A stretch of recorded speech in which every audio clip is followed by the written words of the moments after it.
Okay, welcome back. Dr. Nancy Durand is here. We're going to talk about hypnosis and childbirth. And, you know, hypnosis, it's kind of a, I think of people going up on stage and acting like a bunny. Yep.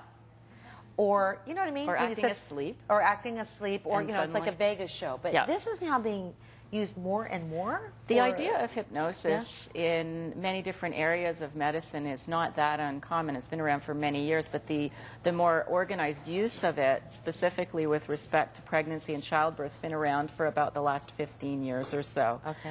And one of the ways that it's used is during childbirth to help alleviate pain of childbirth.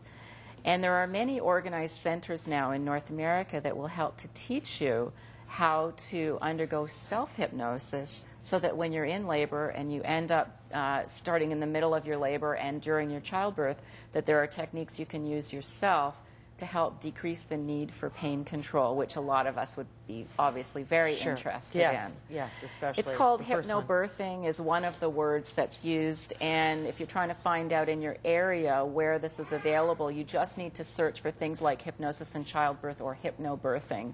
And you will come up with many different places in Canada and in the United States that help teach classes in this particular technique.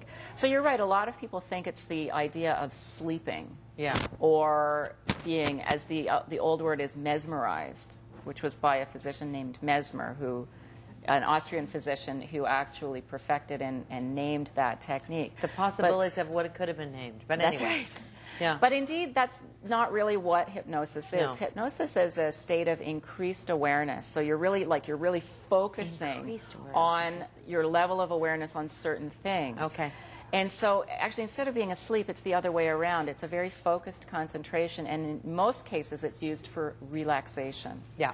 Specifically with pregnancy and labor, that is exactly what you're trying to do. You're focusing instead of being afraid of, and a lot of people talk about this technique as trying to help people deal with their fear of childbirth, and that when they can get over the fear of what's going to happen to them, their perception of pain is less. And so when you see women doing this during childbirth, some of them know the techniques that they're using, but there are many cultures that use this but don't really recognize that that's what they use. And you'll see it when we see a lot of people in Asian cultures coming in labor, and they're very calm, they're very serene during their labor as compared to many of us so-called Western cultures. They're very different during their actual more tumultuous times of labor. And you can be talking to them in between contractions, and when they come, you know, every 3 to 5 minutes, suddenly the woman will sort of separate from you, and she may close her eyes or may not. Her breathing deepens. Wow. You can see, it's like you can see the physical contraction coming. You can't, but you can see it in her body and in her face. And she's concentrating. The contraction comes, peaks, and goes away, and then she can carry on the conversation. And she's present to you again. Yeah. And it's fascinating to watch. And these people really do not need nearly the level of pain control support that many of the rest of us do. So when they slip into this, when they, I mean, is it at the onset of labor? You can use it at any point, even if you suffer from anxiety and just fear. Should you do this before you, like, you can? Yeah, like you can practice this before, long before you're close to having a baby. You definitely can, and in classes, that's how they teach you to do it. Now, obviously, you could have another person hypnotize you. That's the first ways that usually you are hypnotized, is by having the therapist hypnotize you, but then gradually you can learn how to do this yourself. I was actually hypnotized in my first pregnancy. I was going to say, I know that. Not for labor, which I wish I had, because I was very receptive to hypnosis.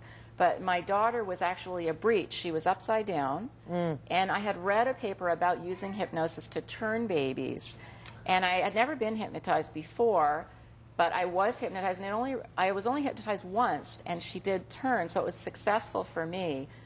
But the thing that's different about hypnosis, you think you're supposed to be asleep, and that's it, and you won't remember it. In fact, it's the other way around. I remember everything that happened during that hour. Because it's a focus. It's such an intense focus. And the more you're motivated, the more you really want it, the easier you are to hypnotize. The more skeptical you may be, you know, I think this is hocus pocus, the harder it is to break through that. But they've made, like, there's been studies then that this does Yep. really work. That it definitely decreases the need for pain control such as epidurals, that it decreases, it seems, even the intervention rates, that your labor works better, that it decreases instrumented deliveries such as forceps births and cesarean births. Wow. So there are many, many benefits from it, and that many women who use this may suffer from less postpartum